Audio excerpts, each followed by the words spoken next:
So hello guys, welcome back to my YouTube channel fast physics. आज हम electrodynamics के ऊपर 5 बहुत ही इंपॉर्टेंट प्रॉब्लम सॉल्व करेंगे जो कि हमारे अपकमिंग एमएससी एंट्रेंस और गेट के एग्जाम का प्रिपरेशन में हेल्प करेगा। तो पहला वाला जो क्वेश्चन है, an electric dipole with dipole moment P0 upon root 2 I cap plus j cap is held fixed at the origin O in the presence of a uniform electric field of magnitude E0. If the potential is constant on a circle of radius R entered at the origin as shown in the figure. आप ये figure देख पा रहे हो, R radius का एक circle. अब यहाँ पे बोला गया है कि फाइंड द रेडियस R और total electric field eight A point A और total electric field at point B is 0 and D option is the magnitude of the electric field at any 2 points of the circle will be same. अब ये है हमारे पहला वाला question. अब हम इस क्वेश्चन का सॉल्यूशन देखेंगे। तो अब हम पहले वाले क्वेश्चन का सॉल्यूशन देखेंगे। तो पहले वाले क्वेश्चन में क्या बोला गया है कि R रेडियस का एक सर्कल है, जिस सर्कल का सेंटर का पॉइंट है O, उस O पॉइंट पे एक डाइपोल को आप देख रहे हो, लाल कलर पे रेड कलर पे दिखाया है यहाँ पे कि एक डाइपोल रखा गया है। उस डाइपोल का जो डाइपोल मोमेंट का वैल्यू है, उस डाइपोल का डाइपोल मोमेंट का वैल्यू हमें दिया गया है P0 upon root 2 I cap plus J cap. और क्या इन्फॉर्मेशन दिया गया हमें कि ये जो सर्कल है, इस सर्कल का किसी भी पॉइंट पे अगर आप पोटेंशियल निकालते हो तो उसका वैल्यू सेम आएगा। मतलब अगर अब मैं ए पॉइंट का पोटेंशियल निकालू और बी पॉइंट का मैं पोटेंशियल निकालू तो दोनों का पोटेंशियल सेम आएगा। मतलब अब जितने भी पॉइंट का पोटेंशियल निकालोगे इस सर्कल का, हर एक पॉइंट का पोटेंशियल सेम होगा। मतलब हम कह सकते हैं इस सरफेस को, मतलब हम इस सरफेस को कह सकते हैं एक इक्वी पोटेंशियल सरफेस। क्यों? क्योंकि इसके हर एक पॉइंट का पोटेंशियल क्या मिलता है हमें, क्या मिलेगा हमें, इक्वल मिलेगा। तो हम इस सरफेस को कह सकते हैं इक्वी पोटेंशियल सरफेस।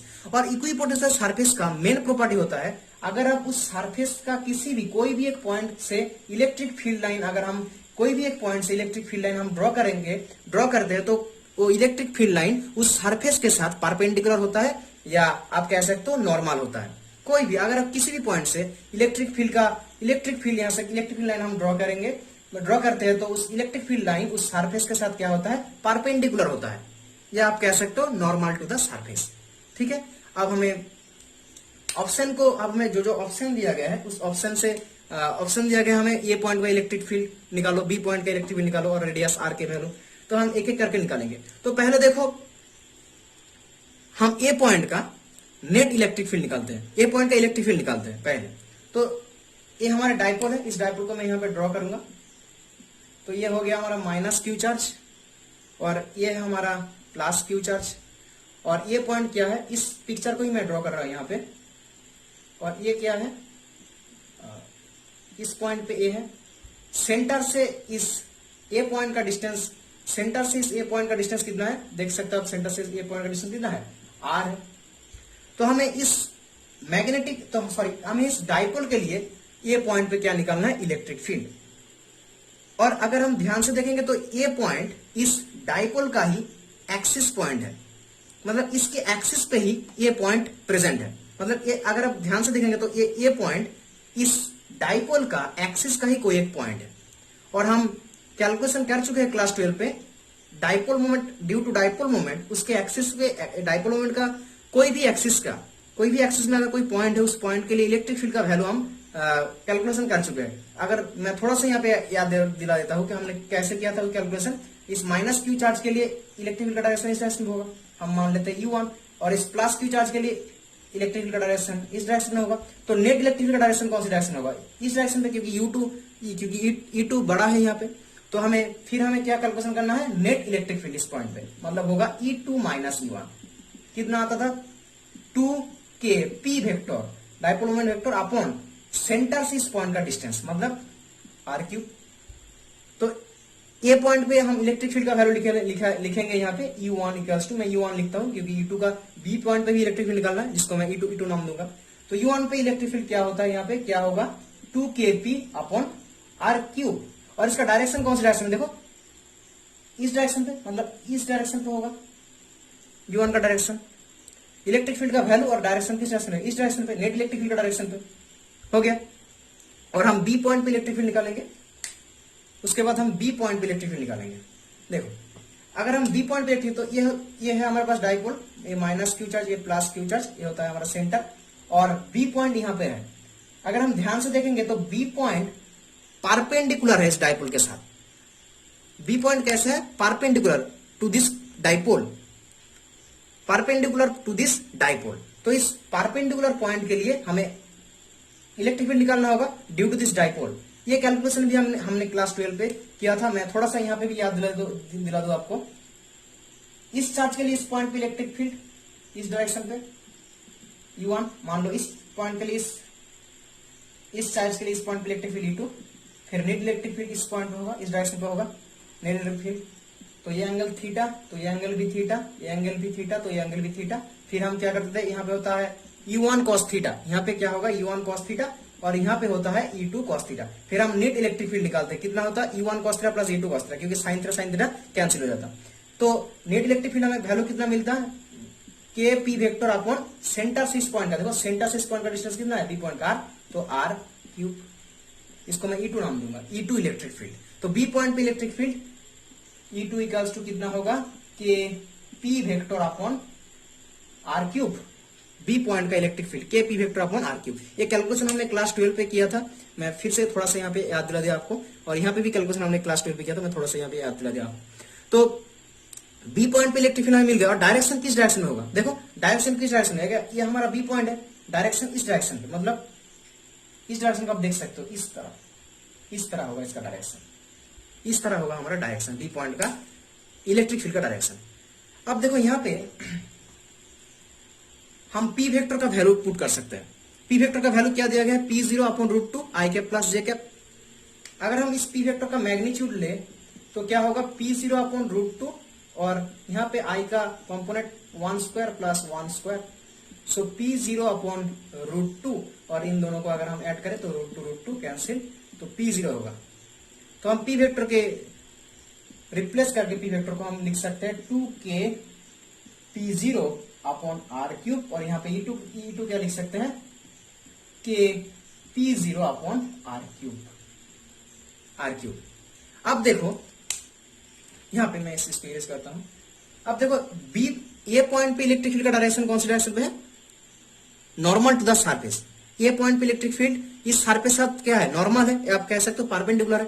पर बी पॉइंट पे इलेक्ट्रिक फील्ड का डायरेक्शन कैसा डायरेक्शन है, टेंजेंशियल टू दिस सरफेस। इस सरफेस के साथ बी पॉइंट का जो इलेक्ट्रिक फील्ड है E2, उसका डायरेक्शन कैसा है, टेंजेंशियल, और ए पॉइंट का जो इलेक्ट्रिक फील्ड है E1 वो नॉर्मल है। और हमने क्या पढ़ा है कि इक्विपोटेंशियल सरफेस का जो मेन प्रॉपर्टी होता है, उस सरफेस में इलेक्ट्रिक फील्ड का लाइन कैसा होगा, नॉर्मल होगा। पर अब बी पॉइंट पे अगर आप ध्यान से देखो तो क्या है, यहाँ पे टेंजेंशियल है। टेंजेंशियल कैसा है, टेंजेंशियल है। पर होना क्या चाहिए इक्विपोटेंशियल सरफेस में, इक्विपोटेंशियल सरफेस में होना चाहिए सरफेस के साथ इलेक्ट्रिक फील्ड का लाइन परपेंडिकुलर होना चाहिए, पर यहाँ पे क्या है, टेंजेंशियल है। तो इस चीज को हमें, तो ये तो इम्पॉसिबल है, क्योंकि टेंजेंशियल कभी भी पॉसिबल नहीं होता है इक्विपोटेंशियल सरफेस में। इलेक्ट्रिक फील्ड लाइन कैसा होता है, नॉर्मल होता है। मैंने पहले ही बता दिया था यहाँ पे कि इक्विपोटेंशियल सरफेस में किसी भी पॉइंट का अगर इलेक्ट्रिक फील्ड लाइंस को देखें तो सरफेस के साथ नॉर्मल होता है, पर यहाँ पे टेंजेंशियल है। तो इस चीज को करेक्ट करने के लिए हम क्या करेंगे, बी पॉइंट पे जो इलेक्ट्रिक फील्ड है उसका, बी पॉइंट पे इलेक्ट्रिक फील्ड का वैल्यू, इलेक्ट्रिक फील्ड को हम कैंसिल कर देंगे, मतलब इस इलेक्ट्रिक फील्ड को हम कैंसिल कर देंगे, क्योंकि इलेक्ट्रिक फील्ड कभी भी टेंजेंशियल नहीं आता है, इलेक्ट्रिक फील्ड का लाइन कभी भी टेंजेंशियल नहीं आता है। तो हम क्या करेंगे, बी पॉइंट पे इलेक्ट्रिक फील्ड को हम वैनिश कर देंगे। अब बी पॉइंट पे इलेक्ट्रिक फील्ड का वैल्यू हमें वैनिश करना पड़ेगा, क्योंकि हमें इक्विपोटेंशियल सरफेस में क्या होता है, इलेक्ट्रिक फील्ड लाइंस सरफेस के साथ परपेंडिकुलर होता है। तो इसीलिए हम इलेक्ट्रिक फील्ड का वैल्यू बी पॉइंट पे इलेक्ट्रिक फील्ड का वैल्यू हम वैनिश करेंगे। तो बी पॉइंट पे देखो आप, इलेक्ट्रिक फील्ड का डायरेक्शन किस डायरेक्शन में, इस डायरेक्शन पे, उसका वैल्यू अगर मैं E2 लिखूं, E2 इस डायरेक्शन पे, बी पॉइंट पे इलेक्ट्रिक, बी पॉइंट है और इस पॉइंट पे इलेक्ट्रिक फील्ड का डायरेक्शन इस डायरेक्शन पे, और उसका वैल्यू क्या है E2, और इसकी इलेक्ट्रिक फील्ड क्या है E2। अब इस E2 को हमें वैनिश करने के लिए, क्योंकि E2 को हमें वैनिश करने के लिए हम क्या करेंगे, इस E2 को वैनिश करने के लिए हम बी पॉइंट पे एक और इलेक्ट्रिक फील्ड अप्लाई करेंगे, जिसका डायरेक्शन क्या होगा, E2 का ऑपोजिट होगा, और जिसका वैल्यू E2 का वैल्यू से सेम होगा। हम मान लेते हैं E0 इलेक्ट्रिक फील्ड हम इस डायरेक्शन पे अप्लाई करेंगे, और जिसका वैल्यू क्या होगा, E2 के साथ सेम होगा, तभी दोनों इलेक्ट्रिक फील्ड एक दूसरे को कैंसिल कर देगा, क्योंकि दोनों इक्वल एंड ऑपोजिट है, दोनों equal and opposite electric field दोनों को वैनिश करता है। अगर ये बी पॉइंट पे इलेक्ट्रिक फील्ड वैनिश हो जाता है तो हमारा जो प्रॉपर्टी था इक्विपोटेंशियल सरफेस में इलेक्ट्रिक फील्ड लाइन सरफेस के साथ परपेंडिकुलर होता है, वो मैच कर जाएगा। क्योंकि ए पॉइंट पे क्या है, ए पॉइंट पे अगर आप ध्यान से देखोगे तो इलेक्ट्रिक फील्ड परपेंडिकुलर है, पर बी पॉइंट पे ही गड़बड़ हो रहा था। तो इसीलिए हमने बी पॉइंट पे इलेक्ट्रिक फील्ड को वैनिश करेंगे हम बी पॉइंट पे इलेक्ट्रिक फील्ड। तो इसलिए हम क्या करेंगे, बी पॉइंट के इसलिए हम क्या करेंगे, एक opposite equal and opposite electric field apply करेंगे। Equal and opposite electric field हम अप्लाई करेंगे। कैसे अप्लाई करेंगे, हम इस डायरेक्शन पे एक ऑपोजिट इलेक्ट्रिक फील्ड अप्लाई करेंगे, इस डायरेक्शन पे पूरा इस सर्कल का, मतलब इस सरफेस में हमें इधर से इलेक्ट्रिक फील्ड अप्लाई करेंगे, जिसका वैल्यू कितना होगा, E0। और ये E0 इक्वल होगा किसके साथ, E2 के साथ। इक्वल होगा किसके साथ, E2 के साथ, क्योंकि हमें इस B पॉइंट पे इलेक्ट्रिक फील्ड को वैनिश करना है। तो इसीलिए हमने जो E0 इलेक्ट्रिक फील्ड अप्लाई किया वो क्या होगा, इसका ऑपोजिट डायरेक्शन पे होगा और इसका वैल्यू और E2 का वैल्यू सेम होगा। तो फिर इस यहां से इलेक्ट्रिक फील्ड, तो E0 पे इलेक्ट्रिक फील्ड अप्लाई करने से, E0 इलेक्ट्रिक फील्ड अप्लाई करने से बी पॉइंट पे इलेक्ट्रिक फील्ड क्या होगा, 0 होगा। बी पॉइंट का जो नेट इलेक्ट्रिक फील्ड होगा, देखो अगर बी पॉइंट का आप नेट इलेक्ट्रिक फील्ड देखते हो तो इस डायरेक्शन पे क्या है, E2 और इस डायरेक्शन पे क्या है, E0 हमने अप्लाई किया। और E0 और E2 दोनों क्या है, सेम है। E0 और E2 दोनों इक्वल है और दोनों अपोजिट है, तो बी पॉइंट पे नेट इलेक्ट्रिक फील्ड हमें क्या मिलेगा, 0 मिलेगा। बी पॉइंट पे नेट इलेक्ट्रिक फील्ड हमें 0 मिलेगा।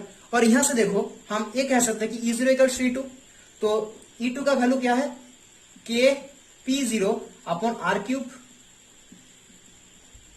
Upon R cube. तो हम यहां से R का वैल्यू निकाल सकते हैं, R क्यूब इक्वल्स टू कितना होगा, के P0 अपॉन E0, और K इक्वल्स टू कितना होता है, 1/4πε0 इंटू P0 अपॉन E0। और यहां पे अगर मैं इस क्यूब को यहां पे लेके आऊं तो होगा क्या, 1/3 हो जाएगा। तो आप देख सकते हो हमें ऑप्शन में जो बोला गया था कि R का वैल्यू इतना आएगा। ऑप्शन में आप चेक कर सकते हो R का वैल्यू इतना ही आया था, तो ए वाला ऑप्शन करेक्ट है। तो ए वाला ऑप्शन में बोला गया है कि R इक्वल्स टू इतना होगा। और सी वाले ऑप्शन का अगर आप देखोगे तो सी वाले ऑप्शन में बोला गया कि total electric field at point B is 0, तो हमें 0 ही मिला, total electric field at this point B is 0। और अब हम देखेंगे बी वाला ऑप्शन को। बी वाला ऑप्शन में क्या बोला गया कि total electric field at the point A is √2E0। पर अगर हम यहाँ पे टोटल इलेक्ट्रिक फील्ड देखते हैं, ए पॉइंट पे टोटल इलेक्ट्रिक फील्ड क्या होगा, देखो पहले से ए पॉइंट पे इलेक्ट्रिक फील्ड क्या था, E1 इलेक्ट्रिक फील्ड था। और हमने यहां से और हमने बाहर से कितना इलेक्ट्रिक फील्ड अप्लाई किया, E0। और जो इलेक्ट्रिक फील्ड का डायरेक्शन कौन सा डायरेक्शन है, इस डायरेक्शन पे है, तो दोनों एक ही डायरेक्शन पे, तो हम क्या करेंगे, ऐड कर देंगे U1 प्लस E0। और U1 का वैल्यू क्या था, 2kP0 upon R cube plus E0। और यहाँ पे देख सकते हो आप E0 का वैल्यू क्या है, kP अपॉन R क्यूब। तो kP0 अपॉन R क्यूब की जगह हम लिख सकते हैं E0, तो 2E0 प्लस E0 कितना है, यहाँ पे कितना आएगा, यहाँ पे 3E0। तो मतलब total net electric field at this point A कितना मिला हमें, 3E0 मिला हमें यहाँ पे 3E0 मिला हमें यहाँ पे। और क्वेश्चन में हमें क्या बोला गया ऑप्शन में कि √2E0। तो बी वाला ऑप्शन रॉन्ग है कि मैच नहीं किया हमें नेट इलेक्ट्रिक फील्ड के साथ। ए और सी ऑप्शन करेक्ट। और डी ऑप्शन में क्या बोला गया है, अगर ऑप्शन को पढ़ेंगे डी वाला ऑप्शन में बोला गया कि the magnitude of the total electric field any 2 points of the circle will be same. मतलब इस सर्किल का किसी भी 2 पॉइंट का नेट इलेक्ट्रिक फील्ड सेम होगा, किसी भी 2 पॉइंट का। अगर आप, तो हम देखते हैं ए पॉइंट और बी पॉइंट, हम 2 पॉइंट लेते हैं यहाँ पे, ए पॉइंट और बी पॉइंट है हमारे पास। तो उस दोनों पॉइंट का क्या electric field, net electric field क्या सेम है। अब देखो यहाँ पे ए पॉइंट का नेट इलेक्ट्रिक फील्ड कितना मिला, 3E0, और बी पॉइंट पर नेट इलेक्ट्रिक फील्ड कितना मिला, 0। तो क्या दोनों सेम है, नहीं, दोनों क्या है, अलग अलग है। तो डी वाला ऑप्शन भी गलत होगा, रॉन्ग होगा। तो सही, तो करेक्ट ऑप्शन कौन कौन सा है, ए और सी। क्योंकि रेडियस का वैल्यू ऑप्शन में जो दिया गया है रियली में वही वैल्यू हमें मिला, तो ए ऑप्शन करेक्ट। और सी ऑप्शन जहां पे बोला गया net electric field at this point B is 0, क्योंकि हमें टेंजेंशियल डायरेक्शन को हमें वैनिश करना है, इसलिए हमें इलेक्ट्रिक फील्ड वैनिश करने के लिए इसके ऑपोजिट हमें एक इलेक्ट्रिक फील्ड अप्लाई किया, जिसके कारण बी पॉइंट पे इलेक्ट्रिक फील्ड 0 हो गया। तो सी वाला ऑप्शन भी करेक्ट हो गया। तो हम अब नेक्स्ट क्वेश्चन देखेंगे। तो सेकंड क्वेश्चन आप देख सकते हो, इस क्वेश्चन का आप स्क्रीनशॉट ले सकते हो या कॉपी कर सकते हो।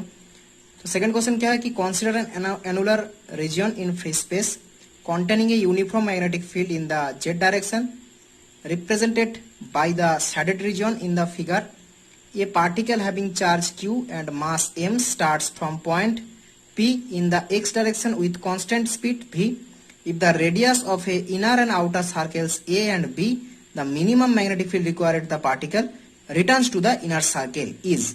अब हमें ऑप्शन दिया गया है ए बी सी डी। ठीक है, ये है हमारा सेकंड क्वेश्चन। अब इस क्वेश्चन का हम सॉल्यूशन देखेंगे।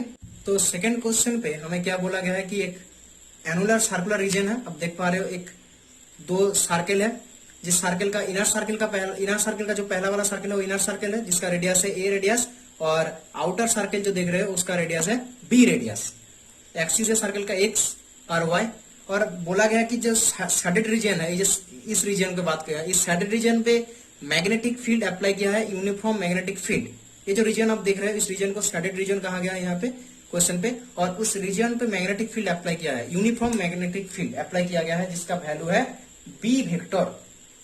और उस यूनिफॉर्म मैग्नेटिक फील्ड का डायरेक्शन किस डायरेक्शन होगा ना, पॉजिटिव जेड डायरेक्शन का, मतलब इस डायरेक्शन पे आउटवर्ड डायरेक्शन पे होगा इसका मैग्नेटिक फील्ड।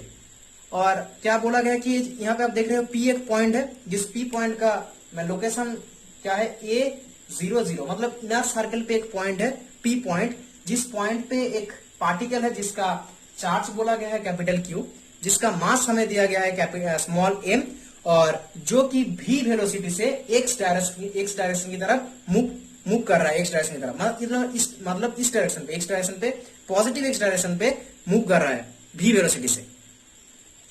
सो हमें बोला गया कि find the minimum magnetic field, जिस फील्ड के कारण ये जो पार्टिकल है, ये पार्टिकल मूव करता हो, ये पार्टिकल क्या करेगा, मूव करता हो इस रीजन पे आएगा, मैग्नेटिक फील्ड के रीजन पे आएगा। और हमें बोला गया कि find this minimum magnetic field, किस मिनिमम मैग्नेटिक फील्ड के कारण ये पार्टिकल इस रीजन पे आने के बाद वो फिर से अपने जिस रीजन से आया था उस रीजन पे ही बैक कर जाएगा, मतलब जहां से इसने चलना स्टार्ट किया था उस रीजन पे ही, मतलब क्या था, इनर सर्कल से इसने मूव कर रहा था, इनर सर्कल से इस डायरेक्शन में मूव कर रहा था। तो इस मैग्नेटिक फील्ड में जब ये आएगा मैग्नेटिक फील्ड रीजन पे, तो इसमें कौन सी जब आएगा तब कौन सा मिनिमम मैग्नेटिक फील्ड के कारण ये पार्टिकल पी पॉइंट पे जो पार्टिकल है, ये पार्टिकल फिर से वापस अपने जिस रीजन से आया था, मतलब जहां से आया था उस इनर सर्कल में ही वापस जाएगा, रिटर्न करेगा। तो उस मिनिमम मैग्नेटिक फील्ड का हमें वैल्यू चाहिए, जिस मैग्नेटिक फील्ड के कारण ये पार्टिकल जहां से आ रहा था, मतलब जहां से चलना स्टार्ट किया इनर सर्कल से, उस इनर सर्कल में फिर से वापस चला जाएगा, मतलब रिटर्न कर जाएगा उस सर्कल पे, मतलब उस रीजन पे। तो उस मिनिमम मैग्नेटिक फील्ड का वैल्यू हमें पूछा गया, उसका वैल्यू निकालने के लिए बोला गया। तो उसका वैल्यू हम निकालेंगे, कैसे देखते हैं। देखो पी पॉइंट पे एक पार्टिकल है जिसका चार्ज कैपिटल क्यू है, तो ये v वेलोसिटी से मूव करता हुआ इस डायरेक्शन पे आएगा, v वेलोसिटी से इस पॉजिटिव इस डायरेक्शन पे मूव करता हुआ v वेलोसिटी एक कांस्टेंट वेलोसिटी से ये किस तरह मूव करेगा, पॉजिटिव इस डायरेक्शन पे। तो मूव करता हुआ ये जब इस जगह पे आएगा, इस रीजन पे आएगा जहां पे यूनिफॉर्म मैग्नेटिक फील्ड अप्लाई किया गया है, तब उसके ऊपर एक फोर्स लगेगा, उस चार्ज पार्टिकल के ऊपर। कौन सा force, magnetic force, Q v cross b, एक मैग्नेटिक फोर्स उसके ऊपर अप्लाई होगा। क्योंकि हम जानते हैं जब कोई चार्ज पार्टिकल एक मैग्नेटिक फील्ड रीजन पे जब v वेलोसिटी जाता है, और उसका अगर मैग्नेटिक फील्ड का वेलोसिटी का डायरेक्शन और मैग्नेटिक फील्ड का डायरेक्शन दोनों अगर परपेंडिकुलर हो एक दूसरे के साथ, अगर दोनों एक दूसरे के साथ अगर परपेंडिकुलर हो, तो उसके ऊपर एक मैग्नेटिक फोर्स अप्लाई होता है। जैसे आप यहाँ पे देख सकते हो कि ये जो पार्टिकल है v वेलोसिटी से इस डायरेक्शन पे जा रहा है, इस डायरेक्शन में v वेलोसिटी जा रहा है, और इसका जो मैग्नेटिक फील्ड है उसका डायरेक्शन की मैं अगर फिंगर्स से दिखाऊं तो उसका मैग्नेटिक फील्ड का डायरेक्शन इस डायरेक्शन पे है, आउटवर्ड डायरेक्शन पे मैग्नेटिक फील्ड का डायरेक्शन आउटवर्ड डायरेक्शन पे। और ये क्या है, इस पार्टिकल का वेलोसिटी, उसका डायरेक्शन, तो दोनों क्या है, परपेंडिकुलर है। तो इस पार्टिकल के ऊपर जो फोर्स लगेगा मैग्नेटिक फोर्स, कौन किस डायरेक्शन पे होगा, डाउनवर्ड डायरेक्शन पे होगा। तो डाउनवर्ड डायरेक्शन के होने के कारण ये पार्टिकल के ऊपर नीचे की तरफ एक फोर्स लगेगा, मतलब पार्टिकल यहाँ से इस डायरेक्शन पे आ जाएगा। देखो नीचे पे आ गया पार्टिकल, यहाँ से नीचे आ जाएगा पार्टिकल, फिर जब यहाँ पे आएगा पार्टिकल के ऊपर फोर्स, फिर से नीचे के डायरेक्शन में फोर्स लगेगा, फिर इस जगह पे आ जाएगा पार्टिकल, फिर यहाँ पे जब आएगा उसके ऊपर फिर से फोर्स लगेगा इस डायरेक्शन पे। तो ऐसे करके पार्टिकल यहाँ पे आ जाएगा, फिर उसके ऊपर फोर्स लगेगा, जब तक मैग्नेटिक फील्ड के रीजन पे है उसके ऊपर मैग्नेटिक फोर्स लगेगा, फिर पार्टिकल क्या करेगा, इस रीजन पे पहुंच जाएगा फिर से, मतलब जिस रीजन से पार्टिकल आया था स्टार्ट जिस रीजन से ये चलना स्टार्ट किया था पार्टिकल पी पॉइंट, इस रीजन से इनर सर्कल से पार्टिकल मूव कर रहा था, फिर उसी रीजन पे देखो उसी रीजन पे चला गया। तो यही हमसे पूछा गया कि कौन सा magnetic field, minimum magnetic field के कारण ये पार्टिकल फिर अपने जिस रेडियस से जिस रीजन से आया था उस रीजन पे वापस चला गया। तो उसी मैग्नेटिक फील्ड का वैल्यू हमें चाहिए। तो अगर आप देखोगे तो ये जो मोशन है पार्टिकल का, वो कौन सा मोशन है, एक सर्कुलर। मैं अगर इसका कंप्लीट सर्कल बना दूं तो कैसा लग रहा है, एक सर्कुलर मोशन लग रहा है यहाँ पे, अगर आप देख सकते हो सर्कुलर मोशन। और यही तो होता है अगर कोई चार्ज पार्टिकल, अगर कोई चार्ज पार्टिकल एक यूनिफॉर्म मैग्नेटिक फील्ड में भी वेलोसिटी से मूव करता है, और उसका वेलोसिटी का डायरेक्शन और मैग्नेटिक फील्ड का डायरेक्शन अगर दोनों परपेंडिकुलर हो तो उस पार्टिकल के ऊपर क्या होता है, एक फोर्स लगता है, और उस फोर्स के कारण उस पार्टिकल पे जो मोशन होता है, कौन सा मोशन होता है, एक सर्कुलर मोशन होता है। तो यहाँ पे भी हमने देखा क्या, एक सर्कुलर मोशन हमने देखा। और इस सर्कल का रेडियस क्या है, ये है इसका सर्कल का रेडियस। मान लेते हैं हम सर्कल का रेडियस क्या है, स्मॉल आर। और हम जानते हैं स्मॉल आर का वैल्यू कितना होता है, जब कोई चार्ज पार्टिकल मैग्नेटिक फील्ड में मैग्नेटिक फोर्स के कारण एक सर्कुलर मोशन करता है तो उसका रेडियस का वैल्यू आता है mv/qb। और हमें इस मैग्नेटिक फील्ड का वैल्यू ही चाहिए। अब यहाँ पे इस मैग्नेटिक फील्ड को देखो, मैग्नेटिक फील्ड तो यूनिफॉर्म था, पर यहाँ पे मिनिमम मैग्नेटिक फील्ड क्यू कहा गया, यहाँ पे मिनिमम मैग्नेटिक फील्ड का वैल्यू निकालो। क्यू की देखो जो हमारा रेडियस है आर, देखो मास क्या है, मास तो कांस्टेंट ही होगा पार्टिकल का, वेलोसिटी भी कांस्टेंट कहा गया है, और चार्ज, सॉरी यहाँ पे स्मॉल क्यू नहीं कैपिटल क्यू, और चार्ज भी सेम होगा। तो आर किसके साथ प्रोपोर्शनल है, मैं कह सकता हूं कि मैग्नेटिक फील्ड के साथ प्रोपोर्शनल है। तो अगर इस आर का वैल्यू अगर मिनिमम मैग्नेटिक फील्ड कब होगा, जब आर मैक्सिमम होगा, मतलब आर जब मैक्सिमम होगा तभी हमें मिनिमम मैग्नेटिक फील्ड का वैल्यू मिलेगा। तो यहाँ पे अगर आप देखोगे तो ये मैक्सिमम, तो ये जो सर्कल है, इस सर्कल का रेडियस मैक्सिमम रेडियस है इस पार्टिकल के लिए। क्यों, क्योंकि देखो ये पार्टिकल तो यहां से वापस नहीं, यहां से बाहर तो नहीं आ सकता, मतलब ये पार्टिकल के लिए तो हम तो ऐसा सर्कल नहीं बना सकते क्योंकि पार्टिकल बाहर नहीं आ सकता इस रीजन के। तो इसके लिए सबसे मैक्सिमम रेडियस का सर्कल तो यही होगा, इसके लिए सबसे मैक्सिमम रेडियस का सर्कल। हम तो ऐसा सर्कल नहीं ड्रॉ कर सकते इसके लिए, इसके बाहर से एक सर्कल, क्योंकि ये पार्टिकल तो बाहर नहीं आ सकता है। तो इसके लिए जो सर्कुलर मोशन होगा, जो मैक्सिमम रेडियस का सर्कुलर मोशन होगा, या जो इस पार्टिकल के लिए जो मैक्सिमम रेडियस हम ड्रॉ कर सकते हैं, सर्कल का रेडियस ड्रॉ कर सकते हैं, तो वो इस आर ही होगा उस सर्कल में। तो यही होगा उस मैक्सिमम रेडियस, इस सर्कल का मैक्सिमम रेडियस आर ही होगा। इससे मैक्सिमम हम रेडियस का सर्कल यहाँ पे नहीं ड्रॉ कर सकते हैं, आप देख ही सकते हो यहाँ पे। तो यहाँ पे हम आर को क्या कह सकते हैं, मैक्सिमम। तो यहाँ पे मैग्नेटिक फील्ड भी कौन सा मिलेगा, मिनिमम मिलेगा। तो ये जो मैग्नेटिक फील्ड है ये मिनिमम होगा। क्यों, क्योंकि इस सर्कल का रेडियस मैक्सिमम है। ठीक है, इस सर्कल का रेडियस क्या है, मैक्सिमम है। तो हमें इस मिनिमम मैग्नेटिक फील्ड का वैल्यू चाहिए। तो इस मिनिमम मैग्नेटिक फील्ड का वैल्यू कितना होगा, बी मीन इक्वल्स टू कितना होगा, mv/qr। अगर हम इस r का वैल्यू हमें मिल जाए, यहाँ पे r मतलब सॉरी छोटा r, यहाँ पे छोटा r था, स्मॉल r था, मतलब ये r, इस रेडियस का वैल्यू हमें चाहिए। अगर हमें इस सर्कल का जो सर्कुलर मोशन किया इस पार्टिकल ने, उस सर्कल का अगर हमें रेडियस का वैल्यू मिल जाए तो हम बी मिनिमम निकाल सकते हैं। ठीक है, अब देखो वो वैल्यू हम कैसे निकाल सकते हैं। देखो यहां से यहां तक डिस्टेंस कितना है, a, मैं यहां पे ड्रॉ करके दिखाता हूं। तो यहां से यहां तक डिस्टेंस है a, और ये है हमारा सर्कल का रेडियस। ये देखो आप देख सकते हो, ये हमारे सर्कल का रेडियस कितना है, r। अगर हम ट्राइंगुलर लॉ लगाए तो क्या होता है, इसका स्क्वायर प्लस इसका स्क्वायर इक्वल्स टू किसका स्क्वायर होता है, इसका स्क्वायर। तो हमें ये वैल्यू चाहिए, इसका स्क्वायर, इसका वैल्यू का स्क्वायर। अब इसका वैल्यू कितना है, इसका वैल्यू हमें निकालना पड़ेगा यहां से। देखो टोटल, अगर यहां से देखो टोटल यहां से यहां तक क्या है, टोटल यहां से यहां का रेडियस कितना है, b, मतलब यहां से इस डिस्टेंस अगर b है और ये डिस्टेंस कितना है, r। तो हमें इस डिस्टेंस को पाने के लिए टोटल डिस्टेंस है, टोटल डिस्टेंस मतलब क्या है, यहां से यहां तक डिस्टेंस क्या है, b, और यहां से यहां तक डिस्टेंस क्या है, r। तो अगर मैं टोटल डिस्टेंस यहां से इतना डिस्टेंस के साथ अगर मैं इस डिस्टेंस को कैंसिल कर दूं तो यहां का डिस्टेंस मुझे मिल जाएगा b माइनस r। ये डिस्टेंस यहां से ये डिस्टेंस मिल गया। कैसे कि टोटल जो डिस्टेंस क्या था, b, और हमने उस b के साथ ये डिस्टेंस हमने कैंसिल कर दिया। तो ये डिस्टेंस अगर हम कैंसिल कर दे तो हमें ये डिस्टेंस मिल जाएगा b माइनस r। तो ट्राइंगुलर लॉ से हम क्या करेंगे, इसका स्क्वायर प्लस इसका स्क्वायर इक्वल्स टू कितना होगा, इसका square B minus r whole square. यहाँ पे हम देखेंगे A square plus r square, यहाँ से हम क्या निकालेंगे, स्मॉल आर का वैल्यू निकालेंगे। तो इसका होल स्क्वायर अगर हम करेंगे A square minus 2ab plus B square, तो यहाँ पे देखो आर स्क्वायर कैंसिल, तो यहाँ पे अगर मुझे आर का वैल्यू निकालना है तो B square minus A square, अब 2br को मैं इस तरफ ले जाऊंगा तो 2br तो हो गया बी स्क्वायर अब minus A square upon 2b equals to r. तो आर का वैल्यू मुझे मिल गया। तो आर का वैल्यू मैं यहाँ पे अगर पुट करूं यहाँ पे तो एम भी अपॉन क्यू, और आर के जगह पे हम क्या लिख सकते हैं, B square minus A square upon 2b। मैं यहाँ पे लिख देता हूं, यहाँ पे बी मिनिमम कितना मिला हमें यहाँ पे, एम भी by Q B square minus A square upon 2b upon 2b। अब मैं इस पार्ट को अगर मैं ऊपर लेके जाऊं तो हमें मिलेगा एम भी अपॉन क्यू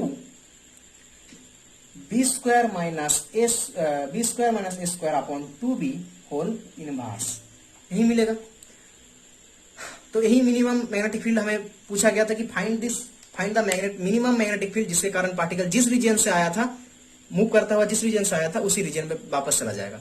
और इस मैग्नेटिक फील्ड को हम मिनिमम क्यों कहते हैं, क्योंकि ये जो सर्कल है, इस सर्कल का जो सर्कुलर मोशन किया है इस पार्टिकल ने, उसका रेडियस यहाँ पे मैक्सिमम होगा, क्योंकि यही होगा मैक्सिमम, क्योंकि यही इस सर्कल का रेडियस मैक्सिमम होगा। इसीलिए इस रेडियस को हम मैक्सिमम इसलिए कर सकते हैं कि इससे ज्यादा रेडियस का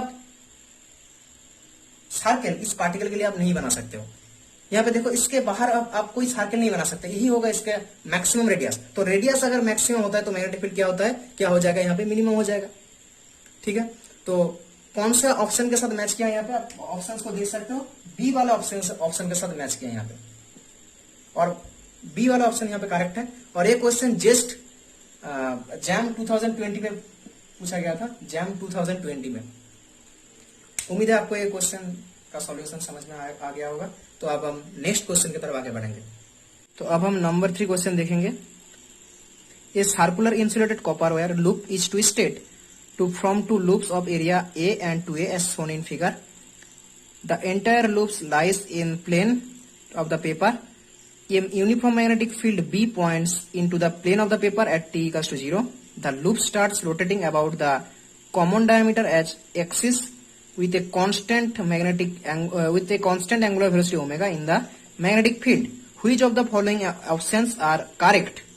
पहला वाला ऑप्शन है, the rate of change of the flux is maximum when the plane of the loop is perpendicular to the plane of the paper. B option में बोला गया कि the net EMF induced due to the both loops is proportional to cos omega t. C number option में बोला गया कि the net induced EMF in the loop is proportional to the sum of area of the two loops. And D option में बोला गया कि the amplitude of the maximum net induced EMF induced due to both the loops is equal to the amplitude of maximum induced in smaller loop alone. तो आप इस question को आप देख सकते हो, और इस क्वेश्चन को स्क्रीनशॉट ले सकते हो या कॉपी बुक में नोट कर सकते हो। और हम इस क्वेश्चन का अब हम सॉल्यूशन देखेंगे। ठीक है, नंबर 3 क्वेश्चन का हम सॉल्यूशन देखेंगे अब। तो थर्ड नंबर क्वेश्चन का हम सॉल्यूशन करेंगे। तो क्या बोला गया, ये क्वेश्चन कलकत्ता यूनिवर्सिटी में 2011 में पूछा गया था। तो क्वेश्चन क्या है कि एक सर्कुलर कॉपर वायर है, जिस कॉपर वायर की मदद से 2 लूप्स यहाँ पे बनाया गया है, और दोनों लूप्स ट्विस्टेड है, मतलब एक दूसरे के साथ कनेक्ट है, और एक का एरिया है A और दूसरे का एरिया है, इस बड़े वाला सर्कल का लूप का एरिया है 2A। और अब इस लूप को XY प्लेन पे रखा गया है, और इसके XY प्लेन के और यहाँ पे एक यूनिफॉर्म मैग्नेटिक फील्ड अप्लाई किया गया है। किस डायरेक्शन पे, इनवर्ड डायरेक्शन पे, XY प्लेन के इनवर्ड डायरेक्शन पे यूनिफॉर्म मैग्नेटिक फील्ड यहाँ पे अप्लाई किया गया है, जिसका वैल्यू हुआ है B वेक्टर। और इसका एक्सिस ये आप देख रहे हो कॉमन एक्सिस है, जिस कॉमन एक्सिस पे ये ओमेगा एंगुलर वेलोसिटी से क्या कर रहा है, टी टाइम पे, t का 0 टाइम के बाद से ये यूनिफॉर्म इस कॉमन एक्सिस के अलोंग ये क्या कर रहा है, रोटेट कर रहा है ओमेगा एंगुलर वेलोसिटी। आप देख पा रहे हैं यहाँ पे ओमेगा एंगुलर वेलोसिटी से ऐसे रोटेट कर रहा है ये 2 लूप्स, या कह सकते हैं ट्विस्टेड 2 लूप्स। ठीक है, और हमें अब क्या बोला गया कि Which of the following options are correct? तो पहले वाला ऑप्शन में क्या बोला गया हमें कि the rate of change of the flux maximum when the plane of the loops is perpendicular to the plane of the paper। मतलब हमें बोला गया कि इन दोनों के कारण जो फ्लक्स होगा, मैग्नेटिक फ्लक्स होगा यहाँ पे, पहले हम उसका वैल्यू निकालते हैं। मैग्नेटिक फ्लक्स क्या मिलेगा हमें यहां से, मैग्नेटिक फ्लक्स का तो क्या होता है, मैग्नेटिक फील्ड इनटू एरिया। यहाँ पे मैग्नेटिक फील्ड क्या है, दोनों में सेम है, तो बी वेक्टर आएगा। पर एरिया कितना होगा इन दोनों के कारण, दोनों के कारण हमें एरिया निकालना होगा, रिजल्टेंट एरिया निकालना होगा, रिजल्टेंट एरिया निकालना होगा। क्योंकि ट्विस्टेड लूप में क्या होता है, अगर ट्विस्टेड लूप में क्या होता है, दोनों लूप का एरिया वेक्टर का डायरेक्शन ऑपोजिट होता है। मतलब अगर पहला वाला लूप का अगर एरिया वेक्टर का डायरेक्शन इनवर्ड है, तो दूसरे वाले जो बड़ा वाला सर्कुलर लूप है उसका एरिया वेक्टर कौन सा डायरेक्शन होगा, आउटवर्ड डायरेक्शन पे होगा। इसीलिए हमें क्या करना पड़ेगा, रिजल्टेंट एरिया लेना पड़ेगा। क्योंकि ट्विस्टेड लूप में क्या होता है, एक लूप का अगर एरिया वेक्टर इनवर्ड डायरेक्शन पे होता है तो दूसरा सर्कल का एरिया वेक्टर आउटर डायरेक्शन पे होगा। तो रिजल्टेंट एरिया वेक्टर कितना आएगा यहाँ पे, तो दोनों वेक्टर का हमें क्या करना पड़ेगा, डिफरेंस करना पड़ेगा। तो होगा ए वेक्टर, तो ए वेक्टर का वैल्यू ए वेक्टर। अब यहाँ पे मैं अगर वेक्टर साइन को उठा दूं तो क्या होगा, बी ए कॉस थीटा। अब हमें पता है कि एंगुलर डिस्प्लेसमेंट और एंगुलर वेलोसिटी का रिलेशन हमें पता है, theta equals to omega t. तो हम ये थीटा की जगह हम यहाँ पे लिख सकते हैं ओमेगा टी। अब पहला वाला क्वेश्चन में क्या बोला, ऑप्शन में क्या बोला गया है कि the rate of change of magnetic flux due to this two circular loops. मतलब इन दोनों सर्कुलर लूप्स के कारण जो मैग्नेटिक फ्लक्स हमें मिलेगा उसका अगर हम rate of change of magnetic flux निकालें, मतलब अगर इसको हम टाइम के रेस्पेक्ट में डेरिवेटिव करें तो क्या मिलेगा, minus omega B A sine omega T. मैं अगर इसका मैग्नीट्यूड लूं तो ये प्लस हो जाएगा। तो इसका वैल्यू, इस rate of change of magnetic flux का वैल्यू मैक्सिमम कब होगा, जब साइन, ये तो कांस्टेंट है तीनों, जब साइन का वैल्यू कब मैक्सिमम होता है, जब 90 डिग्री होता है एंगल, साइन का एंगल। तो ये जो एंगल है ओमेगा टी, इसका वैल्यू अगर हम 90 डिग्री, इसका वैल्यू अगर हम 90 डिग्री होता है तो ही क्या होगा, इस d phi by D t मतलब फ्लक्स का जो रेट ऑफ चेंज है ये क्या है, मैक्सिमम होगा अगर ओमेगा टी का वैल्यू 90 डिग्री होता है।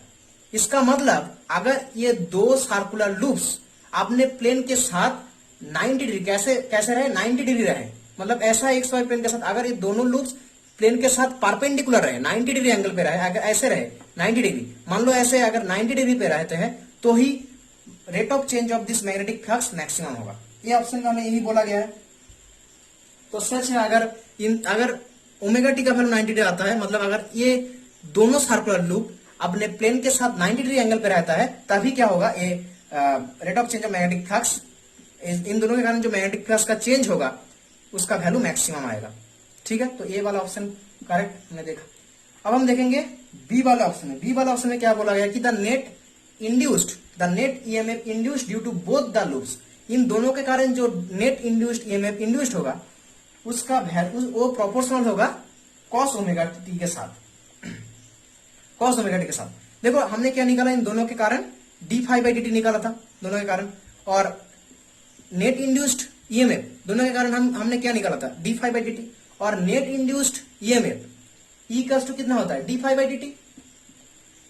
D phi by D T का वैल्यू कितना है, omega B A sine omega T. यहां पे ई प्रोपोर्शनल है, ओमेगा के साथ भी प्रोपोर्शनल है, बी के साथ भी प्रोपोर्शनल है, ए के साथ भी प्रोपोर्शनल है, साइन ओमेगा टी के साथ भी प्रोपोर्शनल है। पर कॉस ओमेगा टी के साथ यहाँ पे प्रोपोर्शनल नहीं है। प्रोपोर्शनल है किसके साथ, साइन ओमेगा टी के साथ। और बी वाला ऑप्शन में हमें क्या बोला गया कि the net induced EMF due to both the loops proportional to the cos omega t. पर यहाँ पे प्रोपोर्शनल है किसके साथ, साइन ओमेगा टी। तो बी वाला ऑप्शन यहाँ पे क्या है, इनकरेक्ट है, रॉन्ग है। करेक्ट ए वाला ऑप्शन है। ठीक है, अब हम देखेंगे सी वाले ऑप्शन को। सी ऑप्शन में क्या बोला गया कि the net induced EMF in the loop is proportional to the sum of areas of two loops.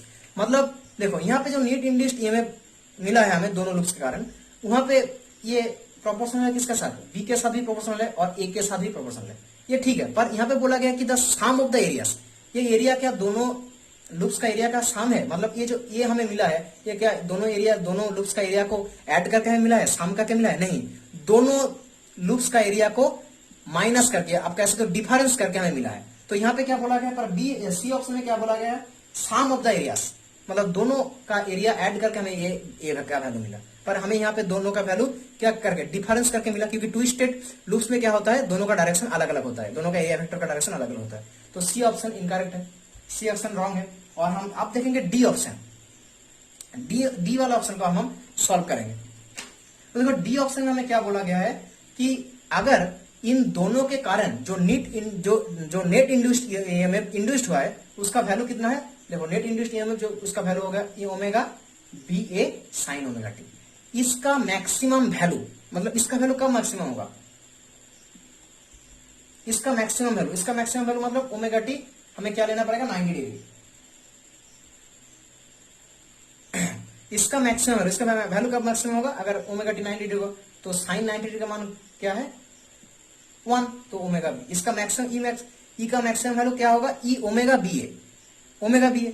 तो हमें बोला गया है कि इन दोनों के कारण नेट इंड्यूस्ड ईएमएफ का मैक्सिमम वैल्यू इक्वल होगा इस छोटे वाले सर्कल का नेट इंड्यूस्ड ईएमएफ के साथ। मतलब इन दोनों के कारण जो ईएमएफ इंड्यूस्ड हुआ उसका जो मैक्सिमम वैल्यू हमें मिलेगा अगर हम सिर्फ इस छोटा वाला सर्कुलर लूप का नेट इंड्यूस्ड ईएमएफ निकाले तो उसके साथ इक्वल होगा। अगर मैं इस छोटा सर्कल का अगर मैं इंड्यूस्ड ईएमएफ निकालूं तो क्या होगा, इसका पहले हमें क्या निकालना होगा, फ्लक्स निकालना होगा। फ्लक्स क्या होगा, B A cos omega t. फिर हम निकालेंगे d phi by D t, तो कितना होगा minus omega B A sine omega t. अगर मैं इसका मॉड लू तो होगा प्लस, और d phi by D T का मतलब क्या है, नेट इंड्यूस्ड ईएमएफ।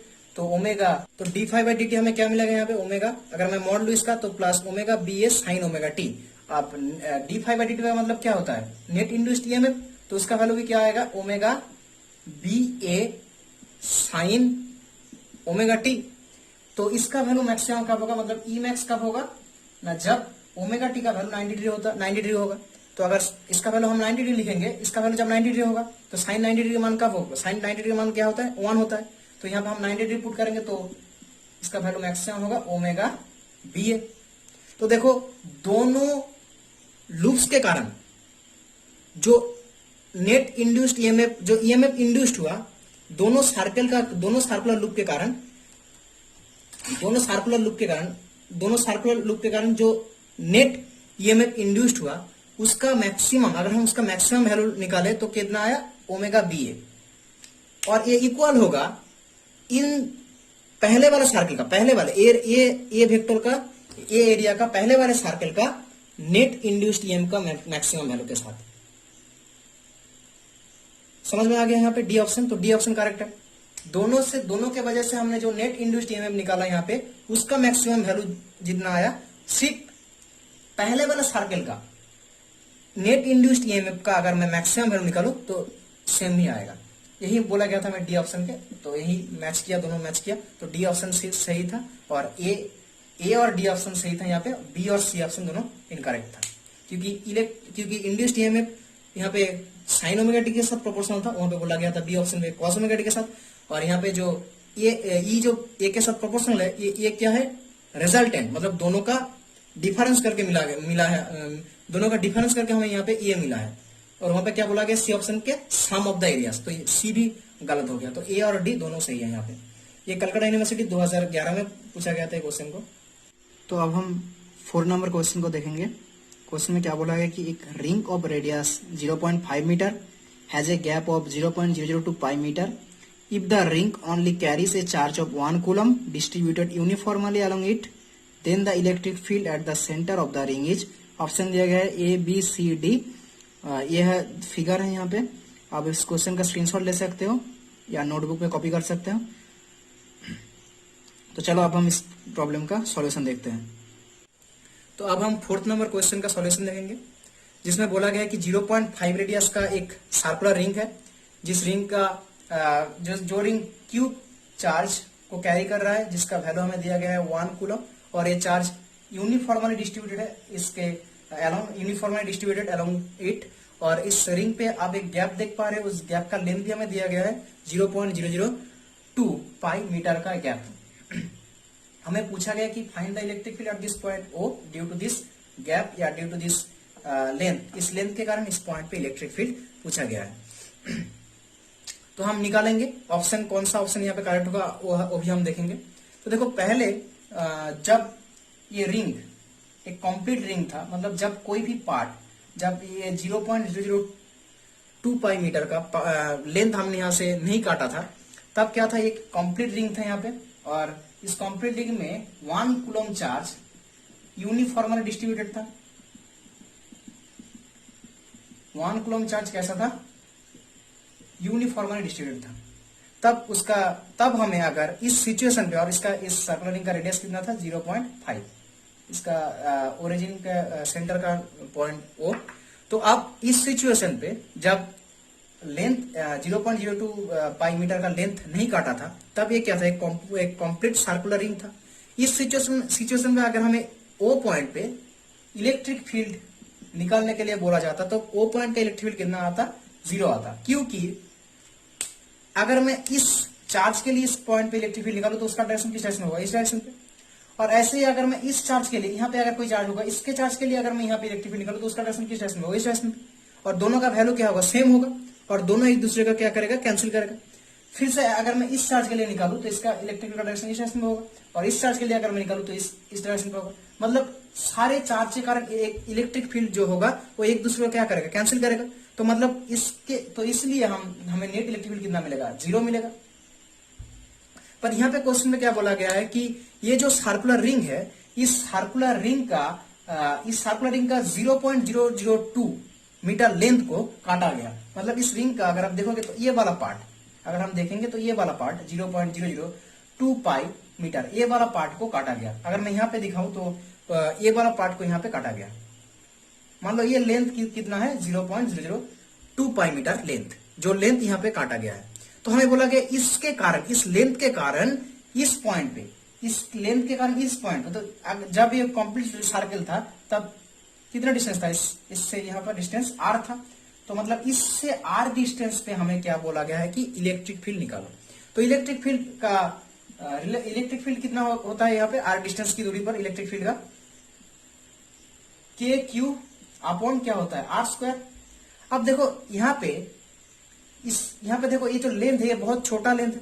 तो इस छोटे से लेंथ पे हम ये अज्यूम करते हैं कि इस छोटे से लेंथ पे कितने चार्ज कॉन्सिस्ट होगा? dq, बहुत ही स्मॉल चार्ज कॉन्सिस्ट होगा। तो यहाँ पे इलेक्ट्रिक फील्ड का वैल्यू निकालने के लिए देखो हमें k का वैल्यू भी पता है, क्या होता है? 9 × 10⁹, और r का वैल्यू भी पता है। r क्या है? रेडियस है 0.5 स्क्वायर। सिर्फ हमें पता नहीं है किसका वैल्यू? dq का वैल्यू। तो अगर हमें dq का वैल्यू हम अगर निकाल ले तो हम इलेक्ट्रिक फील्ड का वैल्यू आसानी से निकाल सकते हैं यहाँ पे। पर हम dq का वैल्यू कैसे निकालेंगे?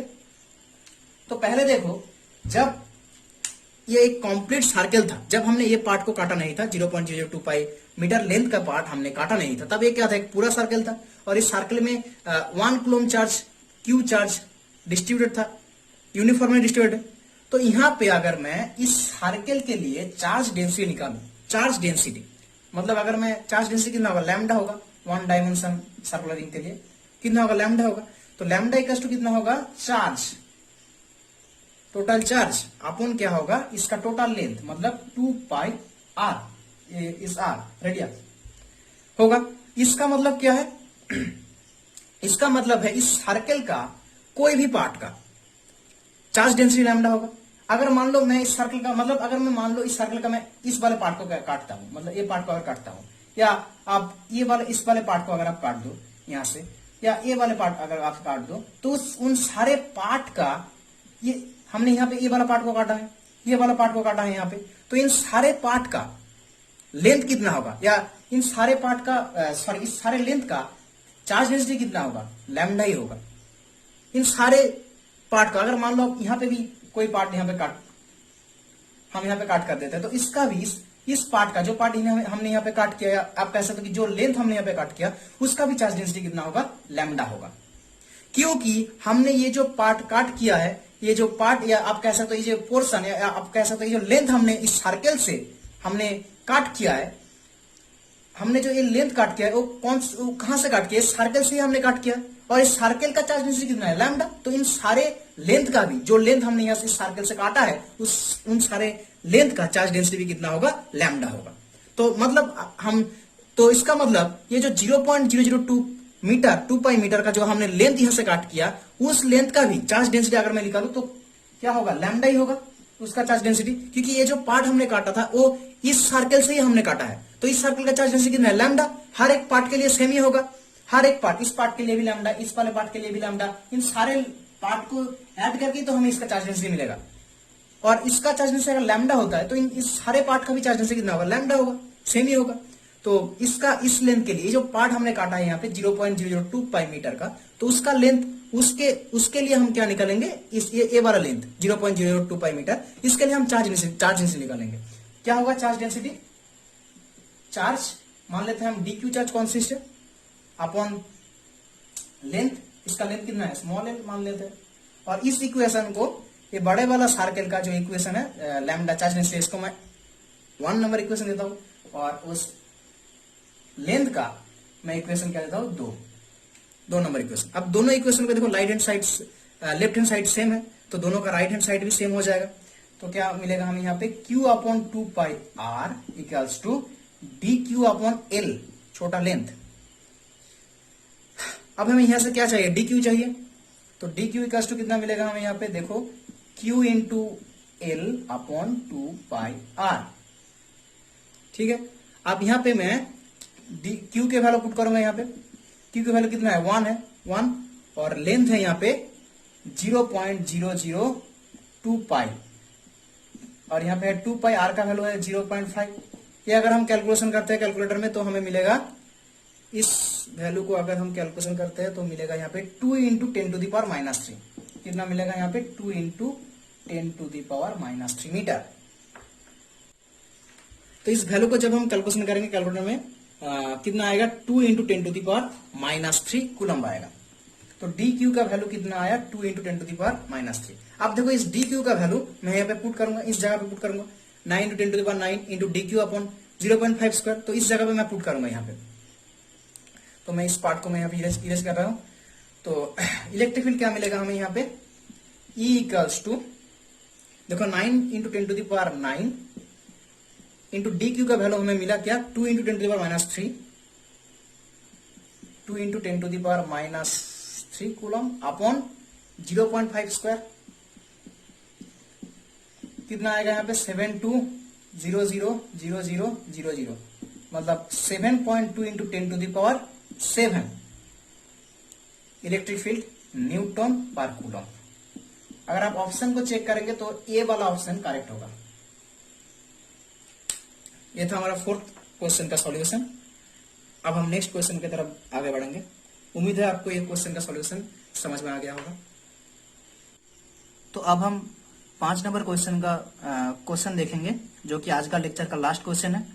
कलकत्ता यूनिवर्सिटी 2012 में पूछा गया था एमएससी एंट्रेंस में कि एक non uniform spherical charge distribution is given by the density rho equals to rho 0 1 minus r square upon a square for r less than equals to a and rho 0 for r greater than equals to a, where a is the radius of the sphere, and find the electric field at a distance r from the center, जहां पे r less then a है, और हमें ये चारों option दिया गया है। आप इस क्वेश्चन का स्क्रीनशॉट ले सकते हो या नोटबुक में कॉपी कर सकते हो। चलो हम इस क्वेश्चन का आप सॉल्यूशन करते हैं। हम 5th नंबर क्वेश्चन का सॉल्यूशन देखेंगे। वहां पे क्या बोला गया कि इस क्वेश्चन पे कि ए रेडियस का एक सॉलिड स्फीयर आप देख रहे हो, ए रेडियस का एक स्फीयर देख रहे हो। इस स्फीयर में हम मान लेते हैं कि टोटल चार्ज क्या है Q है, और ये चार्ज कैसे डिस्ट्रीब्यूशन, इस चार्ज का डिस्ट्रीब्यूशन कैसे है, नॉन यूनिफॉर्मली डिस्ट्रीब्यूशन है। मतलब हर जगह पे इसका डिस्ट्रीब्यूशन सेम नहीं है, नॉन यूनिफॉर्मली डिस्ट्रीब्यूशन है इस चार्ज का। इस स्फीयर में इस Q चार्ज का डिस्ट्रीब्यूशन कैसा है, नॉन यूनिफॉर्मली डिस्ट्रीब्यूशन है। तो इसके लिए चार्ज डेंसिटी भी क्या होगा, नॉन यूनिफॉर्म चार्ज डेंसिटी होगा।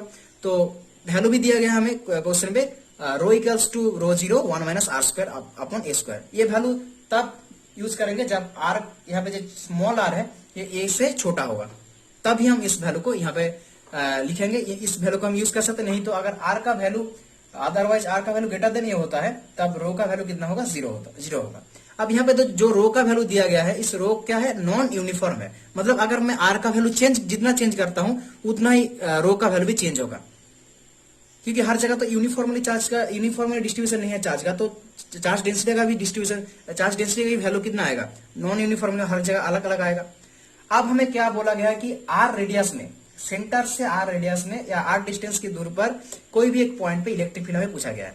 तो मान लेते हैं, अब देखो r क्या है, r a से छोटा है, तो ये इतना ये यहां से यहां तक है ये डिस्टेंस, तो हम r डिस्टेंस इससे छोटा लेंगे। तो मान लो p एक पॉइंट है जिसका सेंटर से जिसका डिस्टेंस है r, P एक पॉइंट है, यहाँ पे लेता हूं मैं P पॉइंट को।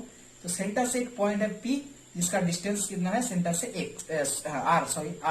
R डिस्टेंस है। तो हमें इस R पॉइंट पे क्या निकालना होगा, इलेक्ट्रिक फील्ड। तो इसके लिए हम किस थ्योरम का यूज करेंगे, गॉस थ्योरम का। गॉस थ्योरम का हम हेल्प लेंगे। तो गॉस थ्योरम के हेल्प से हम इस पॉइंट पे क्या निकालेंगे, इलेक्ट्रिक फील्ड निकालेंगे। तो हम यहां पे एक गॉसियन सरफेस ड्रॉ करते हैं। यहाँ पे जिस पॉइंट पे हमें इलेक्ट्रिक फील्ड निकालना होगा उस पॉइंट पे हमें गॉसियन सरफेस ड्रॉ करेंगे। अब देखो टोटल इस स्फीयर का टोटल चार्ज कितना है, क्यू। इस पॉइंट पे इलेक्ट्रिक फील्ड निकालने के लिए हमें पहले ये पता होना चाहिए कि सरफेस में कितने चार्ज है, मतलब इस सरफेस ने कितने चार्ज को एनक्लोज किया है, कितने चार्ज को इस सरफेस में एनक्लोज किया गया, या इस सरफेस में कितने चार्ज है उसका वैल्यू हमें चाहिए। तो हम मान लेते हैं इस गॉसियन सरफेस का, तो हमें क्या चाहिए, charge enclose by this Gaussian surface. हम मान लेते हैं क्यू डैश चार्ज को एनक्लोज किया गया है इस सरफेस के, इस सरफेस में क्यू डैश चार्ज एनक्लोज हुआ है। तो उसका वैल्यू हमें निकालना होगा। तो चार्ज इक्वल्स टू क्या आता है, देखो चार्ज इक्वल्स टू आता है चार्ज डेंसिटी इनटू एरिया। मतलब जिस एरिया का हमें, जिस सरफेस का या जिस एरिया का बोल सकते हो, जिस एरिया का हमें चार्ज चाहिए, मतलब हमें तो इस एरिया का चार्ज चाहिए, तो उसके लिए हमें उस चार्ज डेंसिटी इनटू उसका एरिया को मल्टीप्लिकेशन करके हमें चार्ज मिल सकता है। यही है फॉर्मूला चार्ज का। अब देखो यहाँ पे हम डायरेक्ट चार्ज डेंसिटी यूज नहीं कर सकते, पुट नहीं कर सकते इस सरफेस के लिए, क्योंकि हर एक डिस्टेंस, क्योंकि हमारी जो चार्ज डेंसिटी है ये हर एक डिस्टेंस पे चेंज हो रहा है। मतलब अगर आप यहां से यहां तक आते हो तो चार्ज डेंसिटी का वैल्यू चेंज हो जाएगा, यहां से यहां तक आते हो मतलब हर जगह पे चार्ज डेंसिटी चेंज हो जाएगा।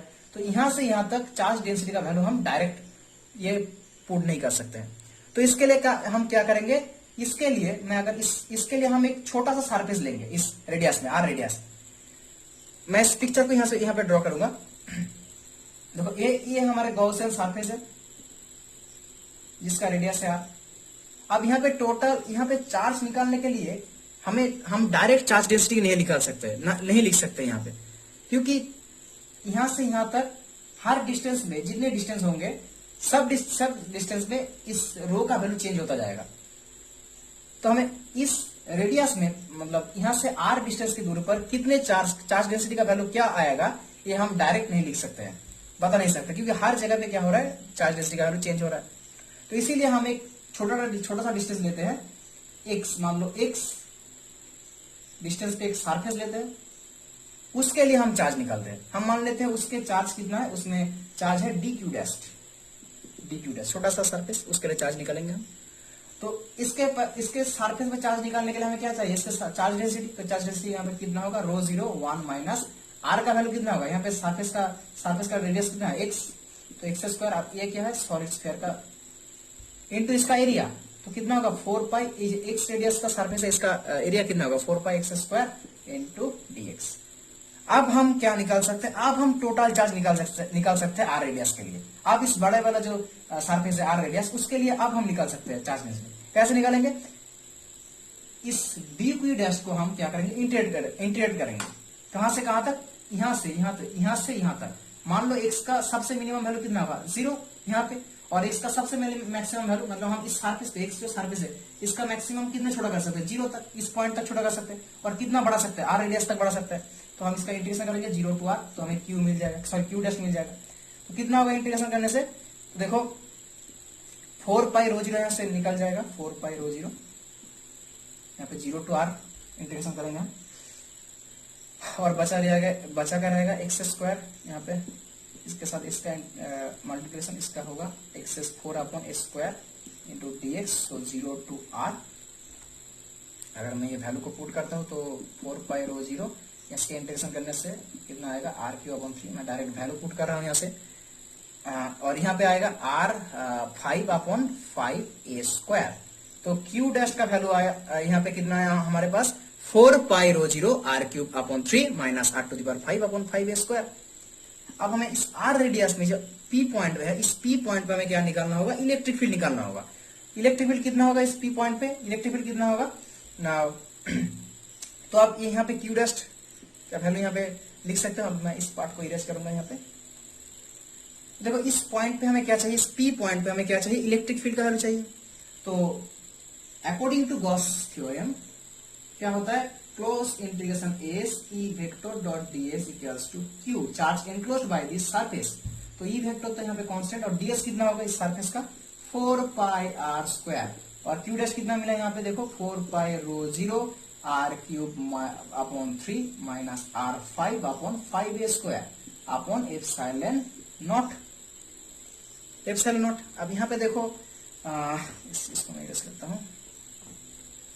अब यहाँ पे देखो E dot 4 pi R square, अगर मैं यहाँ पे आर स्क्वायर कॉमन लूं तो यहाँ पे होगा R square upon sorry R upon 3 minus यहाँ पे होगा R cube upon 5 A square upon epsilon naught. तो यहाँ पे pi pi 4 4 cancel, R square cancel, तो यहाँ से मुझे क्या मिलेगा E equals to rho 0 upon epsilon naught R by 3 minus R cube upon 5 A square, ये मिलेगा हमें यहाँ पे इलेक्ट्रिक फील्ड। पर अगर हम ऑप्शन को चेक करेंगे तो कहीं पे भी किसी भी ऑप्शन पे रो 0 नहीं है, उसके जगह क्या है क्यू है, क्यू क्यू क्यू का मतलब क्या है total charge of this sphere. तो हमें रो के जगह रो को रिप्लेस करें क्यू लाना है, तो इसके लिए हमें क्या करना पड़ेगा, टोटल चार्ज पहले निकालना होगा, total charge on this sphere, इस स्फीयर में टोटल चार्ज है। तो हमें यहाँ पे क्या मिलेगा 4 पाई रो 0, अगर मैं डायरेक्ट मान को वैल्यू को पुट करूं तो ए क्यूब अपॉन 3 और यहाँ पे होगा ए क्यूब और यहाँ पे क्या होगा ए टू द पावर 5, तो यहाँ पे ए स्क्वायर कैंसिल, मतलब यहाँ पे होगा ए क्यूब अपॉन 3 माइनस ए क्यूब अपॉन 5, ठीक है। अगर हम यहाँ पे तो होगा 4 पाई रो 0 और यहाँ पे हो जाएगा 5 इंटू 3 15, यहाँ पे होगा 2 ए क्यूब, तो 8 pi rho 0 A cube upon 15, Q equals to मिल गया। और इलेक्ट्रिक फील्ड क्या था, E equals to rho 0 upon epsilon naught R by 3 minus R cube by 5 A square. तो यहाँ पे हम रो 0 को कैंसिल करके क्यू का वैल्यू लिखेंगे, तो यहाँ पे हम रो 0 वैल्यू निकालना होगा, रो 0 का कितना आएगा 15 क्यू अपॉन 8 पाई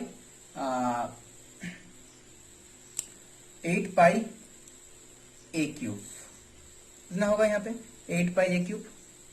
यहाँ पे हम रो 0 का जगह यहाँ पे यूज करेंगे 15 Q upon 8 pi epsilon naught A cube R by 3 minus R cube upon 5 A square. तो पी पॉइंट पे इलेक्ट्रिक फील्ड हमें मिल गया यहाँ पे। और अब देखेंगे हम कौन सा ऑप्शन यहाँ पे मैच करता है, ये वाला ऑप्शन भी यहाँ पे मैच करता है। तो ये था हमारा आज का लेक्चर, जिस लेक्चर में हमने 5 क्वेश्चन सॉल्व किया इलेक्ट्रोडायनामिक्स का, और आने वाले लेक्चर पे भी हम 5 क्वेश्चन लेके आएंगे इलेक्ट्रोडायनामिक्स के ऊपर, जो कि आपका अपकमिंग एमएससी एंट्रेंस गेट के प्रिपरेशन में हेल्प करेगा। तो अगर कोई भी यहाँ पे क्वेश्चन में डाउट रहा हो तो कमेंट सेक्शन में आप पूछ सकते हो। और thanks for watching this video, और चैनल को सब्सक्राइब कर देना, और अगर वीडियो आपको अच्छा लगे हो तो लाइक कर देना। गुड बाय, मिलते हैं किसी दूसरे टॉपिक पे।